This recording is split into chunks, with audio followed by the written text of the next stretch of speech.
ভাবেন ওরা ধর্ষণ করার জন্য 5 ইঞ্চি ছিদ্র করা হয়েছে, আপনি চক্ষু বন্ধ করে ভাবেন আপনার ভাগ্নিটা আপনার বোনটার সাথে এমন কেউ করছে, আপনি কিভাবে বেঁচে থাকবেন?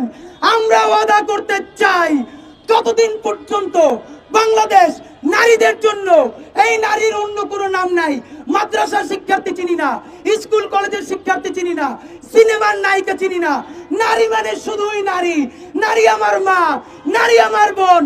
প্রত্যেক নারীর জন্য নিরাপদ বাংলাদেশ গড়বার আগ পর্যন্ত আমাদের লড়াই চলছে, চলবে ইনশাআল্লাহ। ভাইরা আমার, 3টা দাবি জানাই। সকল আপনারা জানেন ধর্ষণের মামলা বছরের পর বছর চলে, এই সব টালবাহানা চলবে না। অতি দ্রুত সকল ধর্ষণের বিচার করার জন্য দ্রুত বিচার ট্রাইব্যুনাল গঠন করতে হবে।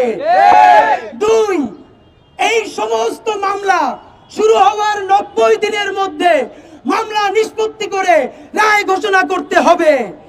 এবং আপনারা জানেন আজকে আদালত একটা রায় দিয়েছে, আগামী 180 দিনের মধ্যে আসিয়ার এই ঘটনাকে তদন্ত করার জন্য। আমরা প্রত্যাখ্যান করি। 180 দিন মানে 6 মাস। আমার যেই বোনটা আইসিইউতে জীবন মরণের মধ্যে আছে, সেইটা জানতেও 180 দিন লাগবে কেন?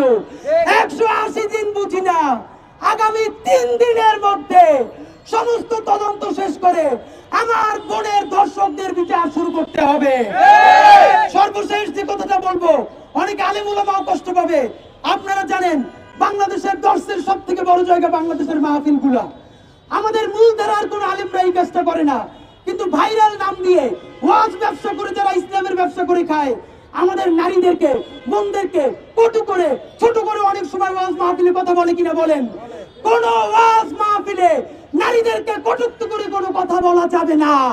একই সাথে আপনাদেরকে জানাই, এই কথাটা অনেকেই বামপাড়ার বলে, শাহবাগীরাও বলে, নিজের দিকে তাকায় না। নারীরা যে একটা পণ্য, এইটা যদি ওয়াজ মাহফিলে বলা হয় 10 ভাগ, এর থেকে 1000 বেশি বলা হয় বাংলাদেশের নাটক সিনেমায়। সুতরাং নাটকে, সিনেমায়, বিজ্ঞাপনে, পোস্টারে নারীকে ভোগ্য পণ্য হিসেবে প্রদর্শন করা বন্ধ করতে হবে। নারী কোনো ভোগ্য পণ্য নয় যে টাকা থাকলেই কিনে ব্যবহার করা যাবে।